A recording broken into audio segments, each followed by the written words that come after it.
Ang ninuno. Magandang gabi mga kabayan, kakabalik ko lang sa Manila. Eto na, nandito na lahat ng habak de bala. Ito na siya mga kabayan. Dumaan yung mahal na araw na nasa Antingeros del Negros to. Kaya sobrang goods nitong habak de bala. And para sa lahat ng interesado, meron na tayo sa Shopee. Magpapa-ship na kami kaagad bukas. 100 pieces to, pero yung 50 pieces dito naka-reserve na. Paunahan na lang sa unang 50 din na makaka-order sa Shopee, papadala din namin kaagad ito bukas. Kaya, yun. Maraming salamat sa Antengeros del Negros sa paggawa na itong mga habak de bala at para dun sa mga nakapagpa-reserve, expect nyo na darating niya siya. Visit lang yung link or mag-comment dito para sa lahat ng interesado. Salamat.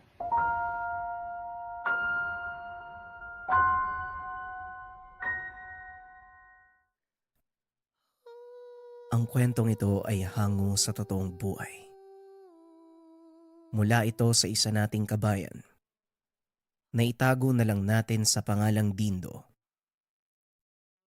Walang eksaktong taon, probinsya ng Romblon.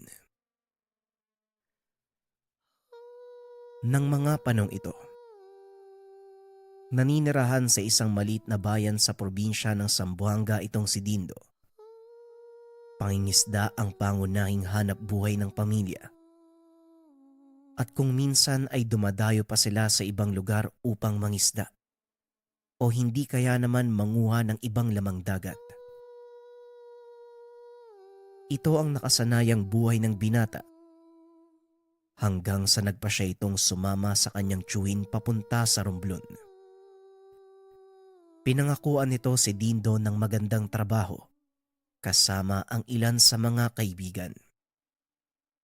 At dahil kadugo ito ng ina, nagtiwala ang binata. Ngunit lingid sa kaalaman nito na masaklap palang buhay ang sasapitin pagdating sa lugar. Napadpad ang binata sa minahan ng marmol sa probinsya at hindi na sila makaalis pa ng kanyang mga kasama. Dahil nabayaran na sa tiyuhin ng binata ang kanilang kontratang magtrabaho. Isang taon silang kakayod sa minhan at ang masakit pa nito, wala silang tatanggapin sahod sa una at ikalawang buwan dahil kinuha din ito ng kanyang tiyuhin. Wala din silang paraan para makausap ang kanilang mga magulang dahil hindi pa uso ang cellphone ng mga panong ito. Dahil batak naman sa trabaho ang katawan ng binata, nagpa siya itong magtiis. Hanggang sa unti-unti na ding nakakasanayan ni Dindo ang kapaligiran, maging ang mga tao doon. Naging paborito din ito ng kanilang amo dahil sa kakaibang kasipagang ipinapakita. Sa kasamaang palad ay hindi kinaya ng dalawa niyang kaibigan ang pagod. Matapos ang kalahating taon ay nagpa siya ang mga itong tumakas. Samantalang si Dindo, nanatili at patuloy na nagtrabaho. Nagpapadala ito ng pera sa mga magulang. At sa paglipas ng isang taon, nagpa siya itong manatili. Pambihira ka. Ikaw pa lang ang nakilala kong tumagal sa trabaho ah. Karamihan sa mga nandito, ilang buwan lang ang tinatagal. Pero ikaw, mahigit isang taon at kalahati na, nandito ka pa rin. Wika ng isa sa mga kaibigan ni Dindo na itago na lang natin sa pangalang Bruno. Alam mo Bruno, kung titignan mo lang ang hirap ng trabaho, hindi ka uunlad sa buhay. Wala namang trabahong madali eh. Kaya pasalamatan mo at alagaan mo kung anong trabaho meron ka dahil dyan ka nabubuhay. Tugon ng binata. Isinabuhay nito ang mga payo ng yumaong ama. At habang nag-uusap ang dalawa, hindi nila namalayang nakikinig pala ang may-ari ng minahan. Alam mo, Dindo, hanga din talaga ako sa'yo eh. Nagkakilala tayo sa maling paraan dahil sa gahaman mong tsuwid. Pero sa totoo lang gusto ko ang ugali mo, lalo na sa trabaho. Kaya kung ayos lang sa'yo, gusto kong ikaw ang mamahala sa buong Minang ito. Kung ayos lang ha? Wika ni Mang Marcelo. Napakamot ng ulo ang binata dahil hindi niya alam kung ano ang sasabihin. Naku, Mang Marcelo, hindi po ako siguro kung kaya ko eh. Teka, ano bang nangyari kay Manong Omar? Tanong ni Dindo. Matanda na kasi si Omar eh. Kailangan niya nang magpahinga. Siya nga ang nagrekomenda sa'yo eh. Ano, payag ka na ba? Muling tugon ng matanda. Wala pong problema kasong inaalala ko kung papayag ba ang mga kasamahan ko na akong mamahala sa kanila. Inakbayan ni Mang Marcelo ang binata at muling nagsalita. Hindi ako magdedesisyon ng basta-basta nang hindi kinukonsulta ang mga kasama mo. Halika, puntahan natin sila sa kainan. Naglakad ang mga ito papunta sa silid kainan. Laking gulat ng binata nang salubungin siya ng hiyawan ng mga kasama. Teka Manong, bakit ako? Wala naman akong kaalam-alam sa ganitong kalakaran eh. At isa pa, hindi po ako nakapagtapos ng pag-aaral. Wika ni Dindo. Hindi mo naman kailangan maging matalino para ipakita sa amin na kaya mong mamuno, Dindo. Tugon ni Bruno. Bagaman nagdadalawang isip, wala na itong nagawa kung hindi tanggapin ang alok ng may-ari. At dahil dito, naging mas maganda ang pamamahala sa minahan. Lumawak pa ito ng husto hanggang sa umabot na ang saklaw ng pagmimina hindi lang sa marmol, kundi maging sa mamahaling bato. Kakibat ng tagumpay ng minahan, hindi nawawala ang mga taong may inggit. Isa na dito ang kakompetensya ni Mang Marcelo na si Don Rafael. Kagaya ng matanda, nagmamay-ari din ito ng malaking pagmimina ng marmol sa lugar. At dahil sa kaparehong industriya ang pinasok, hindi maiwasang mag-iringan at agawan ng lugar. Nagpapataasan din ang dalawa sa presyo tuwing bibili sila ng lupain para pagminahan. Ngunit kadalasang nananalo si Mang Marcelo dahil bukod sa binibili nito ng maayos ang lupa, hindi niya pinapaalis sa mga tao. Sa halip kinukuha pa niya ang mga ito bilang trabahador. At sa tuwing matatapos ang pagmimina sa lugar, hinahayaan niyang muling manirahan ang mga tao roon. Naging maganda naman ang takbo ng trabaho ni Dindo hanggang sa isang pangyayari ang tuluyang nakapagpabago ng buhay niya. Inutusan ni Mang Marcelo ang binatang magpunta sa isang bayan para tignan ang lupang bibilhin. Sinasabing hindi lang marmol ang maaaring minahin sa lugar, kung hindi mayaman din ito sa iba pang mamahaling bato. Ikaw na ang tumingin sa lugar, Dindo, dahil may kailangan akong gawing importante. Ilista mo ang mga kailangan natin gawin doon at kausapin mo din ang mga tao. Ang balita ko, may nakatira daw na matanda doon na hindi magawang kumbinsi ng mga kababaryo niya. Tignan mo nga kung anong magagawa natin. Wika ni Mang Marcelo. Kagad lumakad ang binata. Pagdating sa lugar, malugod naman itong tinanggap ng mga taga-baryo. Nagtanong-tanong ang binata tungkol sa sinasabing matanda. Sinamahan naman siya ng ilang taga roon sa tahanan nito. Ngunit matapos siyang ihatid, Kagad nag-alisan ang mga tao. Marahang pumasok sa bakuran ang binata. Sinubukan nitong tumawag, ngunit tila walang tao sa loob. Hanggang sa napansin ng binata ang ilang mga nililok na marmol, maging ang kagamitan sa panglililok, nagkalat din doon sa sahig. Naaliw ang binata sa pagtingin sa mga ito, hanggang sa isang boses ang gumulat sa kanya. Anong ginagawa mo dito? At sino ang nagpapasok sa'yo? Biglang nabitawan ng binata ang isa sa mga gawa. Dahilan para tumama ito sa isang bloke ng marmol at tuluyang magkapera-peraso.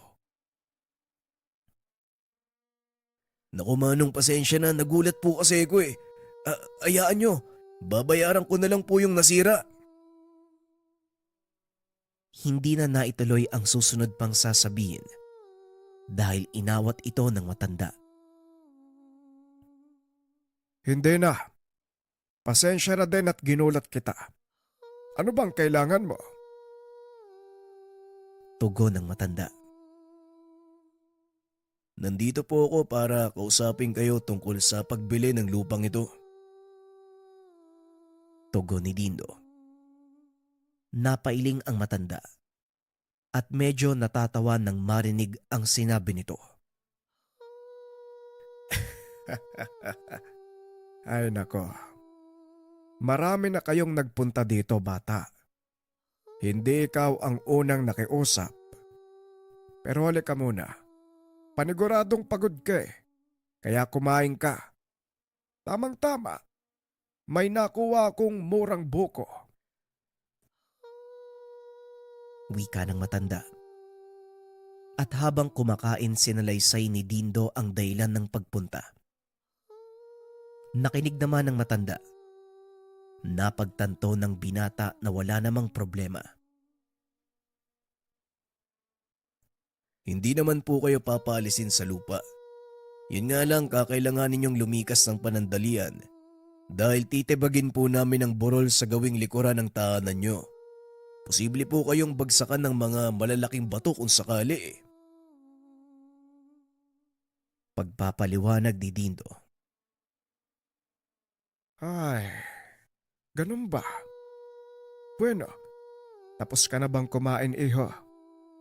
Halika, pumunta tayo sa burol na sinasabi ko at ipapakita ko lang ang dahilan kung bakit hindi itinutuloy ng mga naunang bumili sa lugar ang pagmimina. Wika ng matanda. At habang nasa daanan ay nagpakilala ito. Si Abraham. Simula pagkabata ay naroon na siya. Ni minsan hindi nito sinubukang umalis sa lugar. Ayon din kay Mang Abraham. Maging ang mga ninuno niya. Dito rin nakatira nung nabubuhay pa ang mga ito. Sa kasamaang palad, siya na lamang mag-isa ang naiwan. Ang ilan ay piniling mamuhay sa syudad. Ngunit bilang katutubong negrito, pinili ng matanda, ipreserba ang kultura ng kanyang pinagmulang lahi. Kung titignan si Mang Abraham, hindi masasabing galing siya sa mga negrito. Napakatangkad nito, katamtaman ng kulay ng balat, matangos din ang ilong, mahaba ang puting balbas, na sinamahan pa ng napakahabang tuwid na buhok. Malayo sa kadalasan na deskripsyon ng mga katutubong negrito. Hindi na nagtanong pa si Dindo tungkol dito dahil hindi naman ito ang totoong pakay niya. Ilang sandali pa, narating na ng dalawa ang sinasabing burol na bahagi ng nabiling lupa ni Mang Marcelo. Wala namang nakitang problema ang binata, ngunit lingid sa kaalaman nito na ang totoong panganib hindi masisipat mula sa ibabaw ng lupa, Naglakad pa ang dalawa. Nakita ang malaking yungib sa mismong burol. Hindi marmol ang nasa ilalim ng kuwebang ito, kundi mga batong igang. Delikado ang mga batong ito, lalo na sa mabibigat na makinaryang gagamitin nyo sa pagbimena. Sandali lang, magsisindi ako ng sulo. Wika ng matanda. At nang makapagsindi ng sulo, naglakad ito papasok ng kuweba. Dito tumambad sa binata ang napakalaking malalaking banga. Ang ilan ay buo pa. Ang ilan naman ay nagkandabasag na. Nanlaki mga mata ni Dindo nang makita kung ano ang laman ng malalaking banga. Mga bangkay ito ng tao, mga Brahma. Bakit napunta ang mga yan dito? Tanong ng binata. Sinaunang libingan ang lugar na ito, iho. Maniwala ko o hindi, ito ang kaisa-isang lugar na hindi ka makakakita ng marmol. Halos lahat ng bundok sa paligid ng burol na ito mayaman sa marmol, maliban sa bahaging ito ng bayan. Tugon ng matanda. Ang buong akala ng binata ay nililin lang siya ni Mang Abraham. Naramdaman ng matanda na walang tiwala sa kanya si Dindo. Teka Manong, mukhang malalim na ang pinasukan natin . Kaya pa ba ng dala mong sulo? Tanong ni Dindo. Huwag kang mag-alala. Hindi natin kakailanganin ng sulo sa pupuntahan natin. Tugon ni Mang Abraham. Ilang sandali nga ay tumambad sa binata ang tila sentro ng yungib. May malaking butas sa gitna.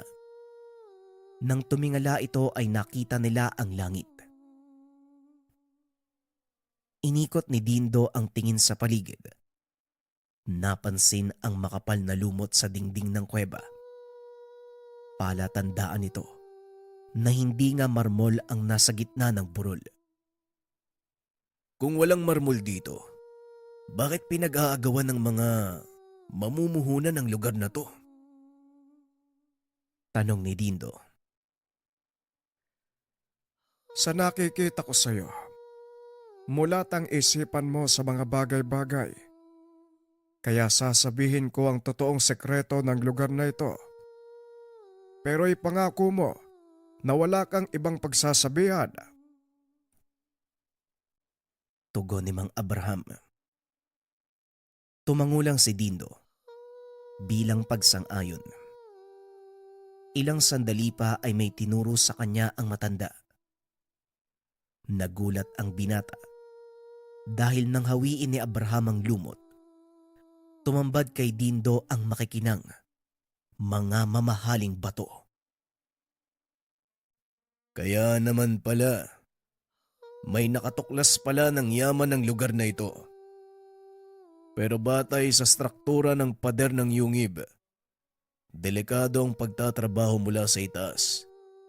Hindi rin pwedeng bungkalin mula sa loob dahil pwede itong gumuho. Ngayon nauunawaan ko na. Wika ng binata. Kagad na itong nag-aya palabas ng yungib. Nasorpresa naman si Mang Abraham sa naging asal nito. Pagdating sa tahanan, hindi nag-atubili ang matandang magtanong. Nakakapagtaka. Hindi ka nabubulag sa mga mamahaling bato. Bakit? Ayaw mo bang yumaman? Tanong ng matanda. Tumawa ng malakas ang binata at sinagot ang tanong. Yumaman, Manong. Talaga bang tatanungin mo ko ng ganyan? Wala po sa bokabularyo ko ang salitang yumaman. Simpleng buhay lang yung gusto ko . Ayoko magkaroon ng sobra na kaya kong ilagay sa bulsa ko. Nakakasira ng pagkatao yun. Wika ng binata. Napailing lang ang matanda dahil hindi nito lubos akalain na ito ang isasagot ni Dindo. Paano yan? Marami rin ang naghahabol sa lugar na ito. Hindi lang kayo ang nagsumite ng papeles sa munisipyo. Pagdalaman ng iba na hindi nyo ginalawang lugar, pag-aagawan nito. Wika ng matanda. Ngunit iba ang nasa isip ni Dindo. May plano po ako, Manong eh. Hindi namin gagalawin ng yungib. Papatagin namin ang paligid para gawing sakahan. Alam ko magiging malaking tulong to para sa inyo. Ako nang bahala. Huwag kayong mag-alala sa pagkakataong ito. Kakampi niyo ako. Matapos makipag-usap, nagpaalam na si Dindo para bumalik sa bayan.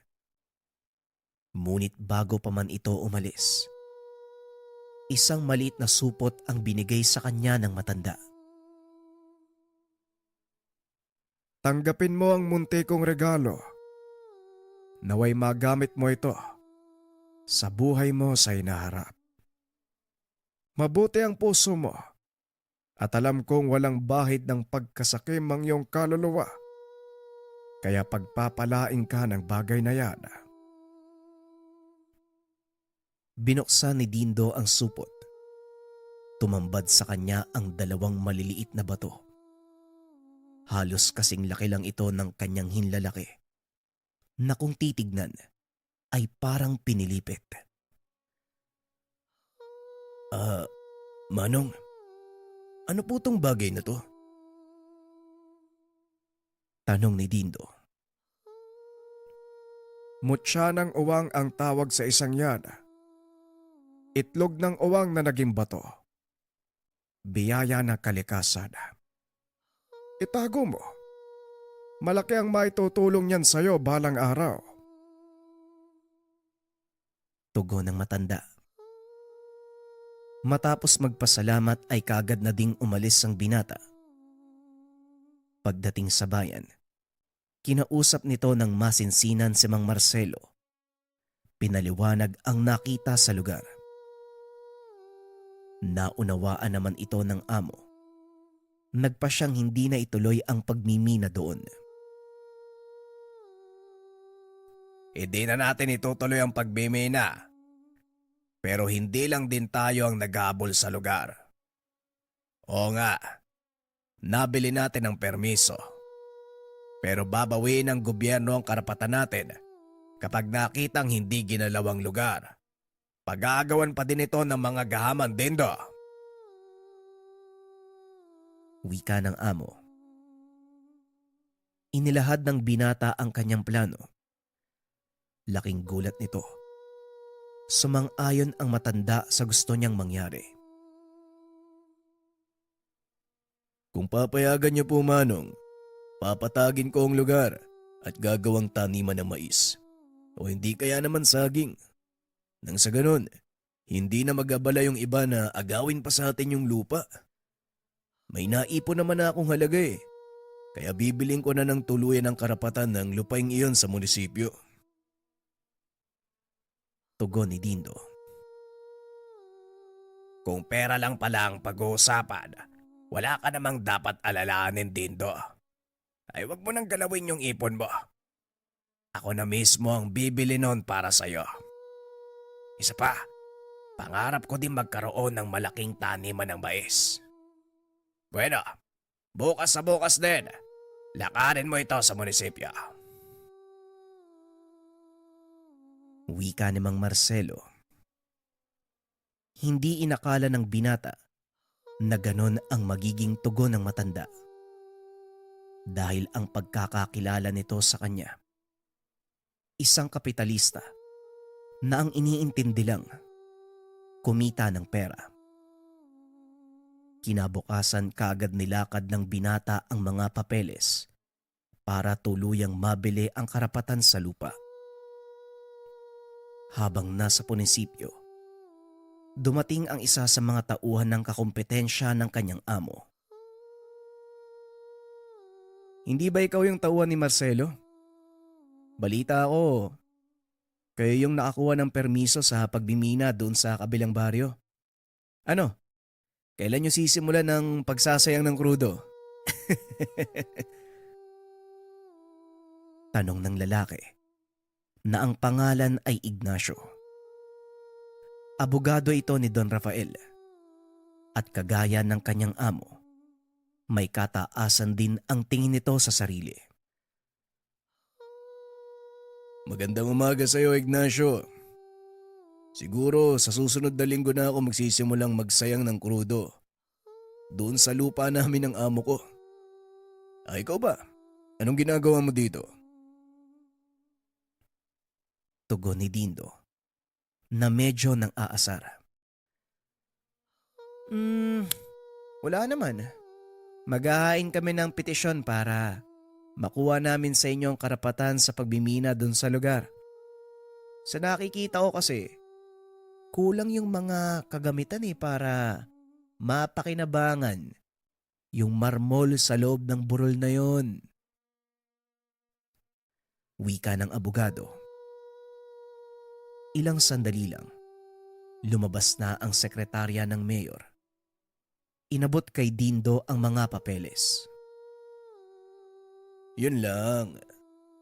Hindi na mangyayari yun eh. Dahil hawak ko na ngayon ang mga papeles, katibayan na nabili ko na. Nabili ko na ang karapatan sa lupaing sakop ng kabilang baryo. Sa makatuwid, wala na kayong magagawa pa dahil ako na ang may-ari ng lugar. Tugon ni Dindo sabay alis. Hindi naman maipinta ang pagbumuka ng abogado. At bago tuluyang lumayo ang binata, pinabaunan niya ito ng isang banta. Huwag ka munang magsaya. Hindi pa sapat yung hawak mong papeles para masabi mong sa'yo na yung lupa. Gagawa at gagawa ko ng paraan para mabawi ko sa'yo yung karapatan. Kutong lupa ka. Tumawa ng malakas si Dindo. Dahil kampante ito, wala nang magagawa si Ignacio. Kahit pa ang amo nito, si Don Rafael. Makalipas ang ilang araw ay sinimulan ni Dindo ang pagpatag sa lugar. Inalis ng binata ang malalaking bato upang magkaroon ng malawak na espasyong gagalawan ang mga traktorang mag-aararo. Naging matagumpay ang ginawa nito. Tuluyang nagkaroon ng malawak na taniman ng mais sa lugar. Malaking tulong din ang batis na dumadaloy sa lupain para sa pagpapatubig ng mga pananim.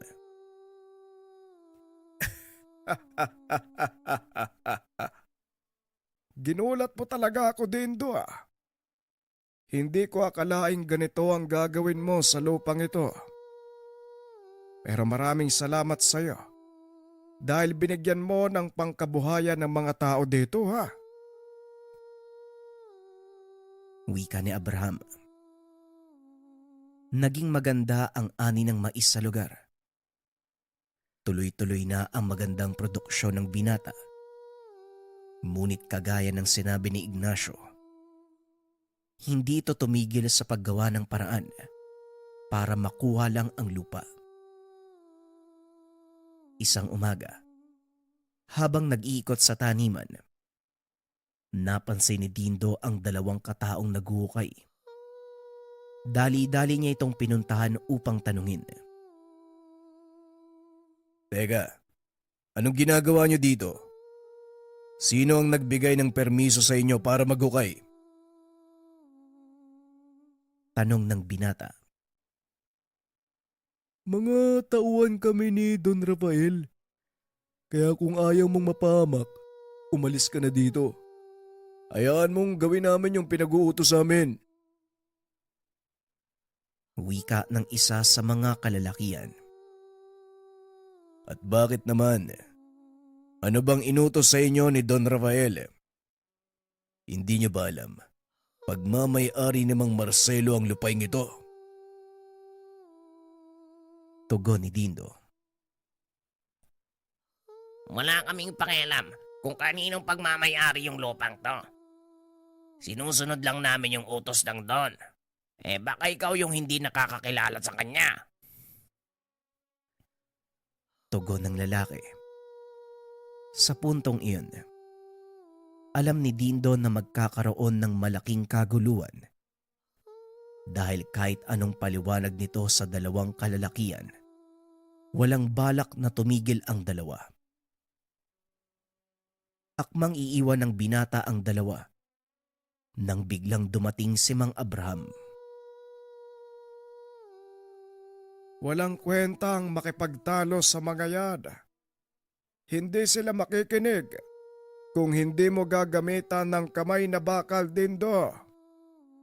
May mga pagkakataon, magandang makipag-usap lang.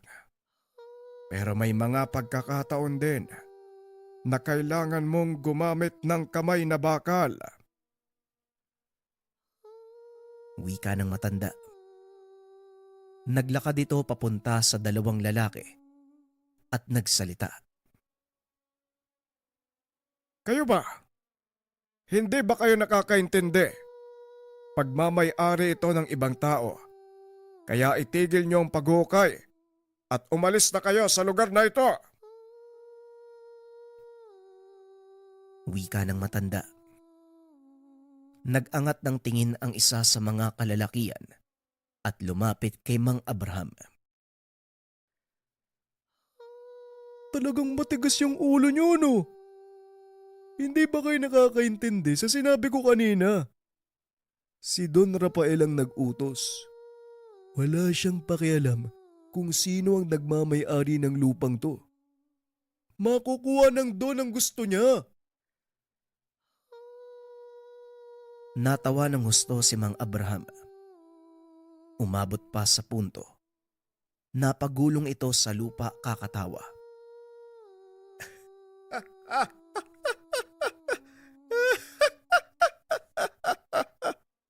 Ay talagang nagpapatawa ang amo niyo. Ngayon, bibigyan ko kayo ng isa pang babala. Umalis kayo sa likod ng bahay ko. Kung ayaw niyong pilipitin ko ang mga braso niyo. Wika ng matanda. Mabilis na nagbago ang reaksyon ng mukha nito. Mula sa nakangiti, naging seryoso.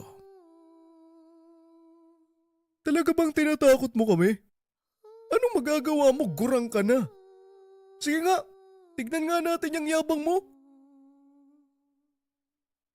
Tugon ng isa sa mga lalaki. Ngunit laking pagtataka ni Dindo. Nanatiling nakaupo si Mang Abraham sa lupa.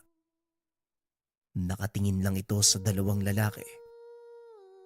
Nang sabay na dumugo ang ilong ng mga ito at unti-unting namilipit ang mga braso. Pinagmamasdang mabuti ni Dindo ang matanda. Ni hindi ito kumikilos. Patuloy lang itong nakatitig sa dalawang lalaki. Ano nga uli yung tanong niyo? Anong magagawa ko? O tignan niyo.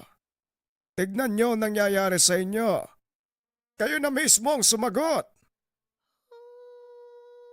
Wika ng matanda. Hindi makakilos ang dalawang kalalakian. Nagmakaawa ang mga ito kay Abraham na ihinto ang kanyang ginagawa. Pakiusap mo. Pakiusap mo, Manong. Itigil mo na. Aalis na kami. Tama na. Hindi na namin kaya. Tugon ng isa sa mga kalalakian. Kagad namang itinigil ng matanda ang pagtigalpo. Umalis na kayo. Ayoko nang makita kahit ang mga anino nyo. Sabihin nyo kay Don Rafael, hindi niya makukuha ang sagradong lupaing ito. Wika ni Mang Abraham. Kagad nagpulasan ang dalawang kalalakian habang iniinda ang mga nabaling braso. Samantalang si Dindo naman, walang kaalam-alam sa kung ano ang ginawa ng matanda. Manong, pasensya na po ha. Pero ano po bang nangyari dun sa dalawa? Bakit po nabali yung braso ng mga yun? Wala naman po kayong ginawa. Nakaupo nga lang po kayo eh. Tanong ni Dindo. Sabihin na lang natin na ganon ang paraan ko sa pagpapalayas ng mga hindi ka nais-nais na tao sa likod ng bahay ko. Halika na! Paniguradong malamig na yung tinolang manok eh. Nga pala, nag-aantay ang amo mo doon sa bahay. Kaya bilisan mo na dyan. Tugon ni Abraham. Napangiti na lang si Dindo sa naging sagot ng matanda. Dali-daling bumaba ang mga ito upang kumain ng tanghalian. At kagaya ng sinabi ni Mang Abraham, naroon nga si Mang Marcelo. Kasama nito ang kaibigang si Bruno. O Bruno, andito ko din pala. Magandang araw po sa inyo, Mang Marcelo. Bati ng binata. Oo, Dindo. Isinama ko si Bruno. Wala namang trabaho ngayon kasi nasira ang isa sa mga makinarya natin. Nga pala, nandito kami dahil gusto kitang makausap ng personal. Wika ni Mang Marcelo. Seryoso ang mukha nito, kaya medyo kinabahan ng binata. Maging si Bruno na palaging nagbibiro, hindi rin nakaimik ng mga sandaling iyon. At para mawala ang kaba ni Dindo, biglang tinapik ni Mang Abraham ang balikat nito. O kumain na tayo. Nagugutom na ako eh. Wika ng matanda sabay upo sa mesa. Matapos kumain, iniwan ni Mang Abraham sina Dindo at ang amo nito. Kailangan nilang mag-usap. Huminga ng malalim ang matanda. Tumingin ng diretsyo kay Dindo.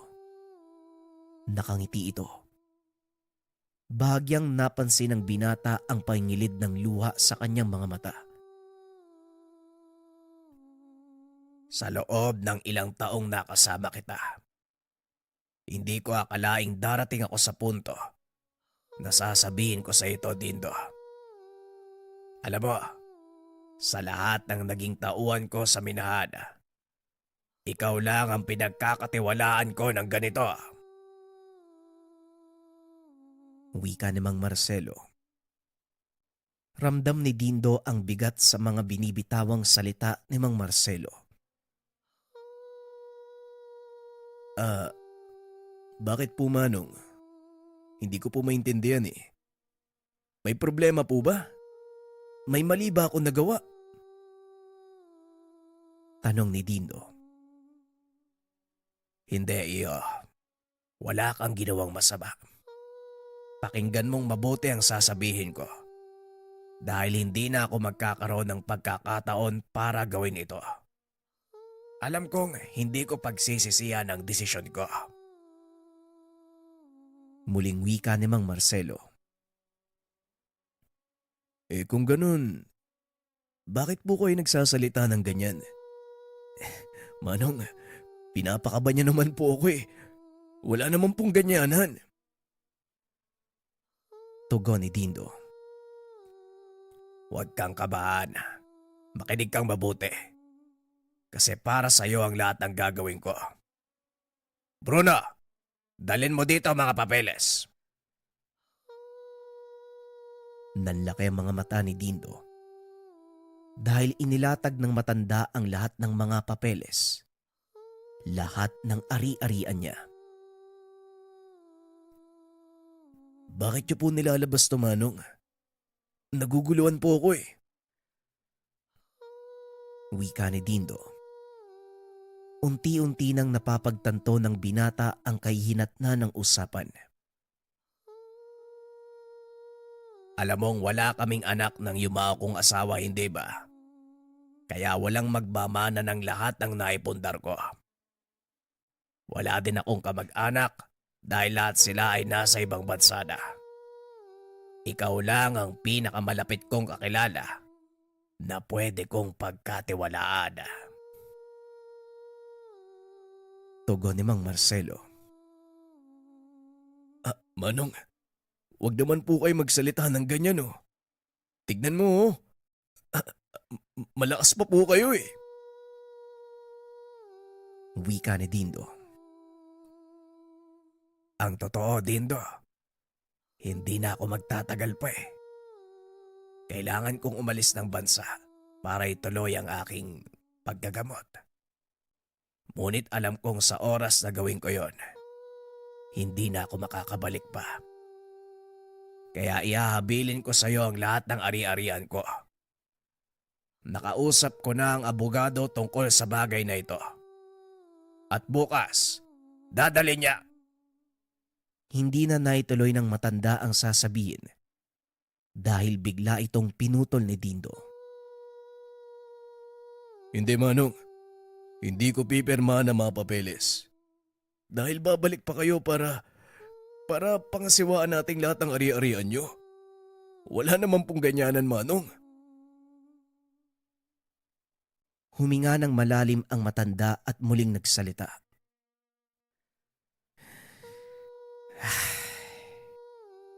Sana nga ganun lang kadali ano. Pero hindi Dindo eh. Sana din maunawaan mo. Ituring mo ito. Huling utos ko sa iyo bilang amo. Kung hindi mo ko susundin, tatanggalin kita sa trabaho. Wika ni Mang Marcelo. Biglang niyakap ng binata ang matanda. Wala din itong magawa dahil alam niya siya lang ang pinagkakatiwalaan ni Mang Marcelo.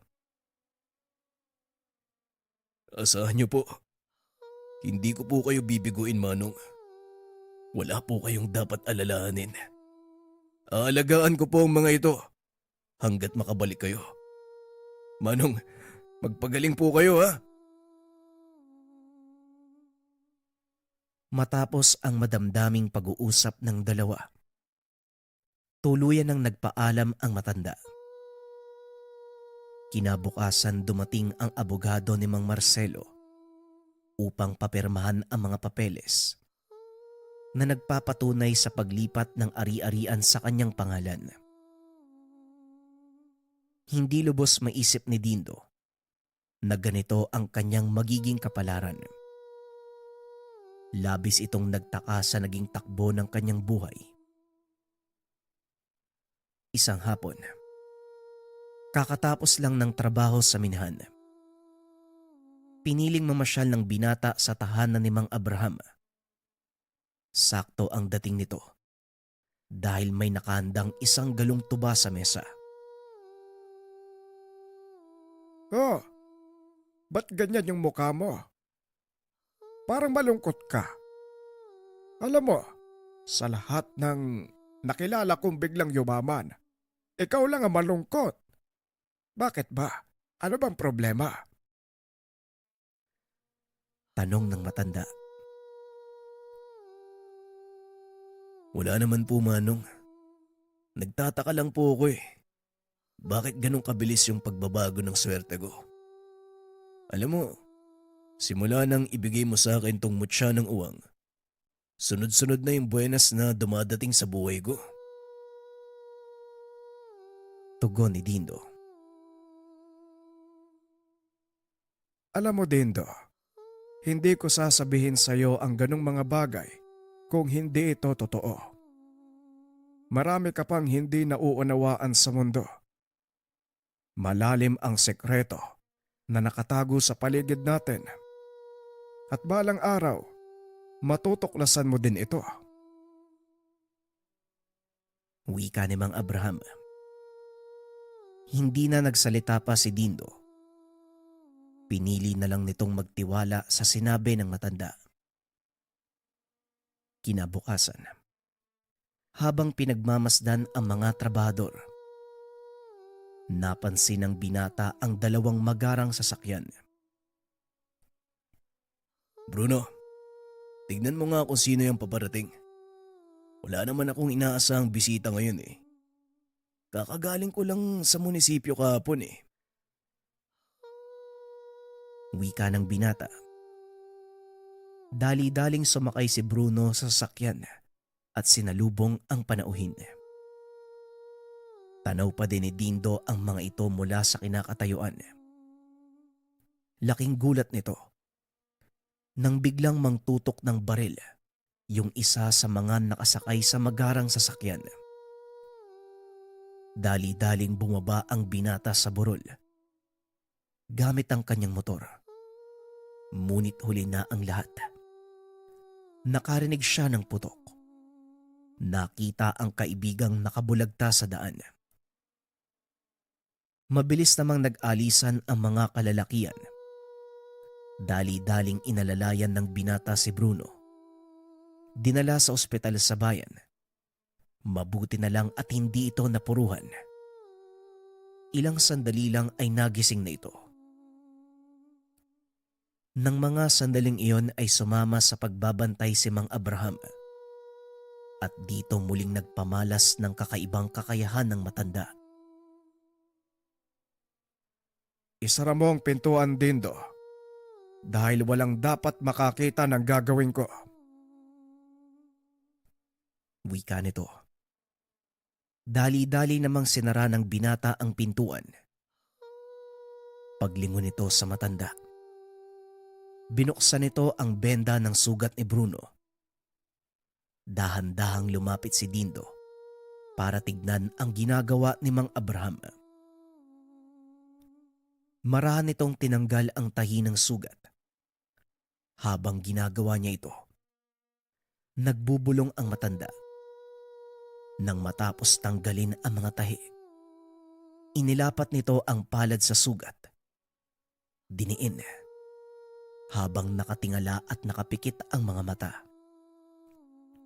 Nanginig si Bruno. Akmang aawatin sana ni Dindo si Mang Abraham, ngunit hindi ito makalapit. Ilang sandali pa ay tumigil sa panginig ang katawan ng kaibigan. Inalis na ng matanda ang kanyang kamay. Nanlaki mga mata ni Dindo nang makitang nawala ang sugat ni Bruno. Inilahad ni Mang Abraham ang palad.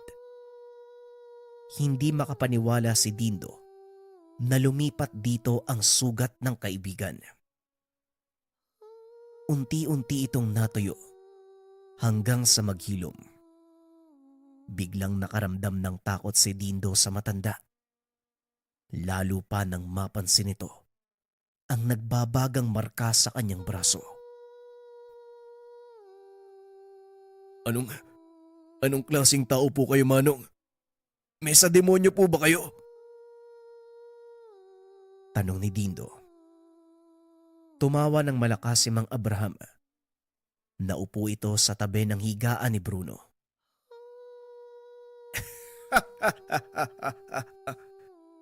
Anong mesa demonyo?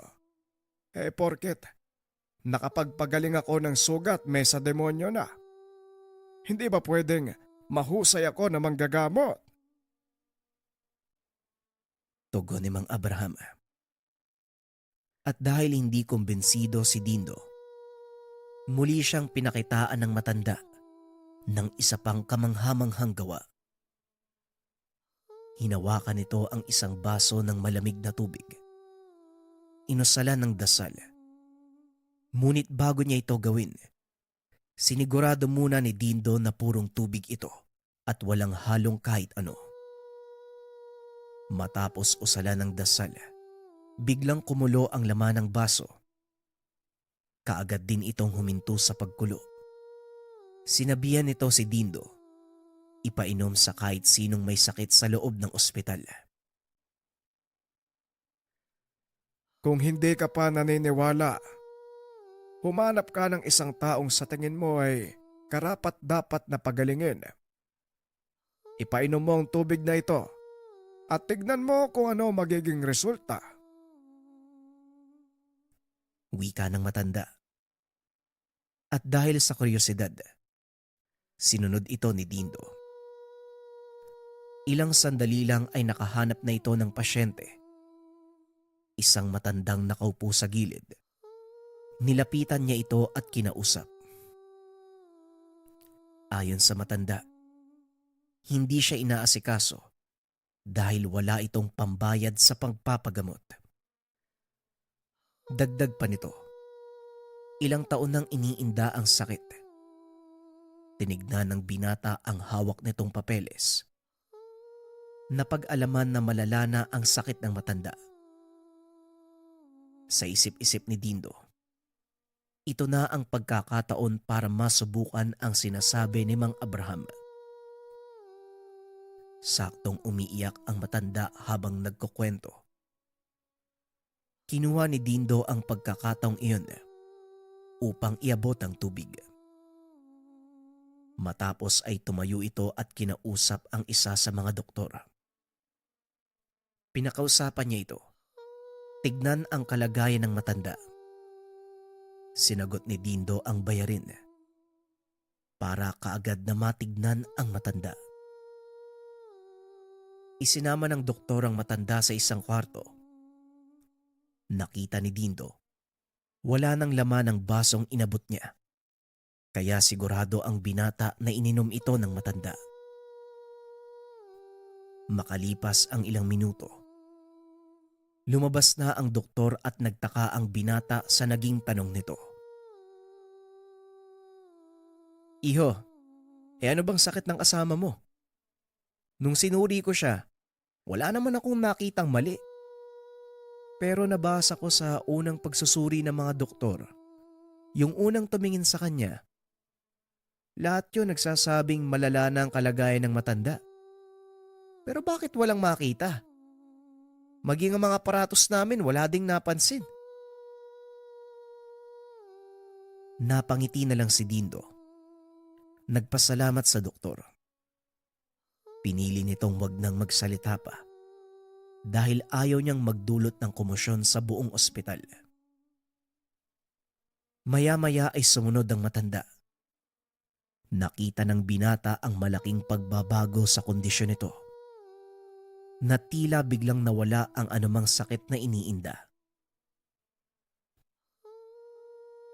Iyo, kung ano man ang ginawa mo, maraming salamat sa tulong Pagpalain ka nawa ng Diyos sa taglay mong kabutihan.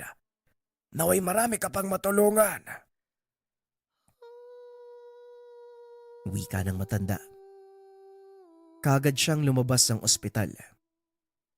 Habang tinitignan ni Dindo ang matandang naglalakad palabas, natanaw nito ang ilang kataong papasok. Nakasuot ng magarang damit ang isa sa mga ito. Pinagigitnaan ng ilan pang kalalakian. Nagsitabihan ng lahat para magbigay ng daan sa mga ito. Dito napagtanto ng binata na ang taong iyon walang iba kung hindi si Don Rafael at kanyang mga tauhan. Dali-daling pumasok sa silid ni Bruno ang binata. Tinignan nito ang kalagayan ng kaibigan. Nakahinga ng maluwag si Dindo dahil maayos na ang pakiramdam nito. Bruno, kaya mo bang maglakad? Kailangan na nating umalis dito. Nakita ko sa labas sina Don Rafael at sigurado kong hinahanap ka nila. Wika ni Dindo. Dali-dali namang tumayo ang kaibigan at inayos ang sarili. Talagang naghahanap ng sakit ng katawan tong si Don Rafael. Sige na, umalis na kayo at ako nang bahala dito. Nga pala Dindo, gamitin mo ang mutsang binigay ko sa'yo. Habang papalabas kayo sa kwarto, hawakan mo ito. Isipin mong walang nakakakita sa inyo. Huwag nang maraming tanong. Bilisan mo na. Magkita tayo sa tahanan. wika ni Abraham.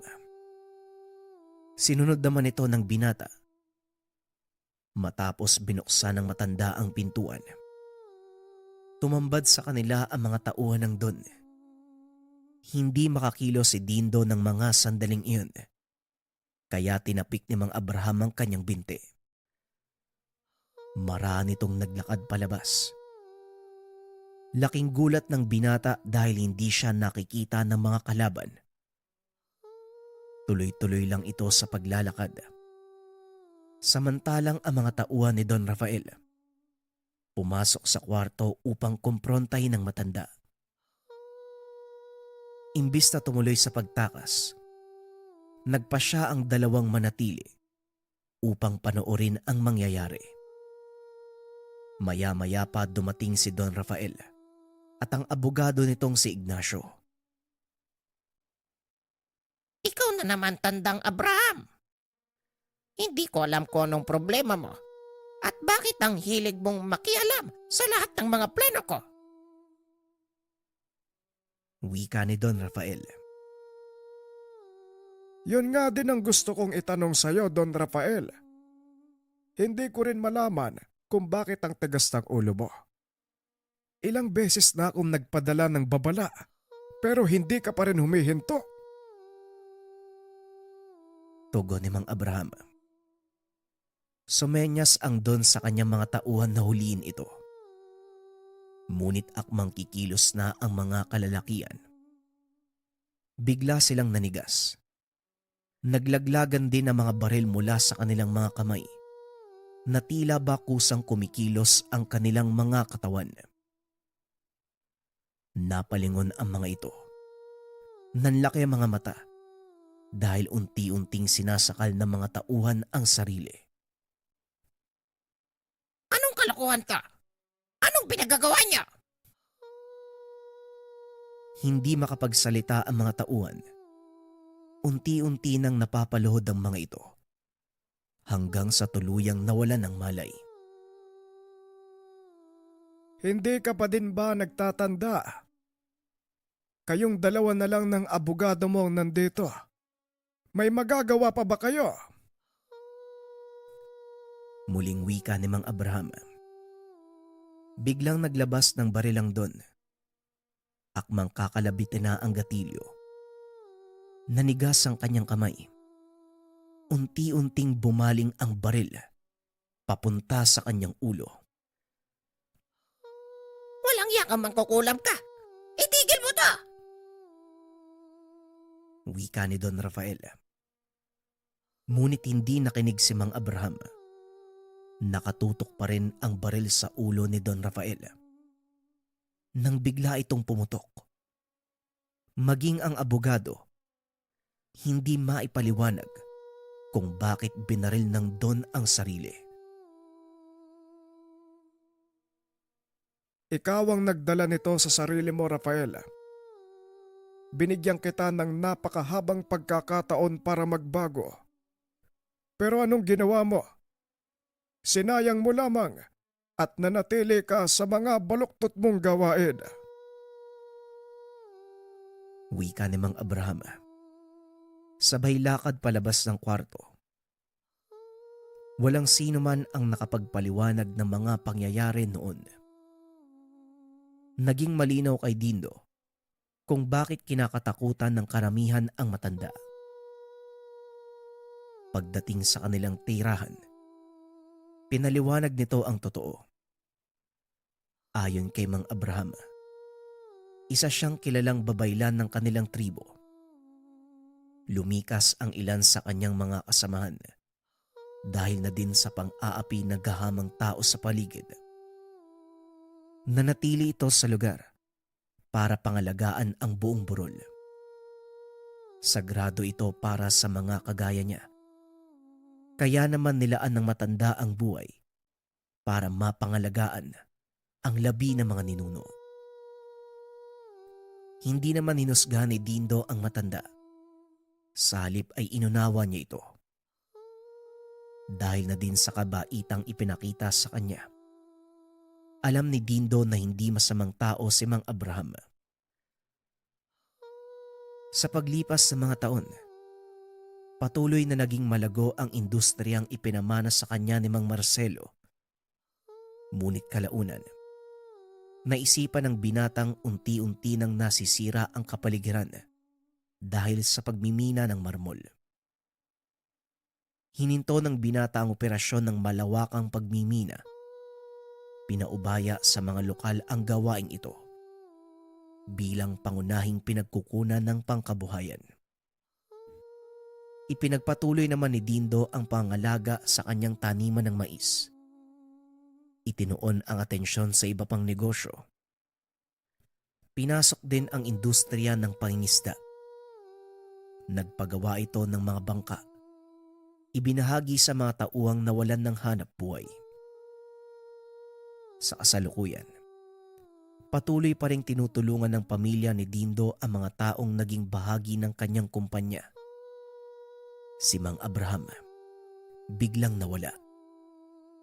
Walang nakakaalam kung saan ito nagpunta. Ngunit isa lang ang nasa isip ni Dindo. Patuloy na itong matatahimik dahil bago pa man lumisan ang matanda, pinangako ng binata, pangangalagaan niya ang libingan ng mga ninuno, maging ang itinatagong sekreto ni Abraham, ang mutya ng uwang.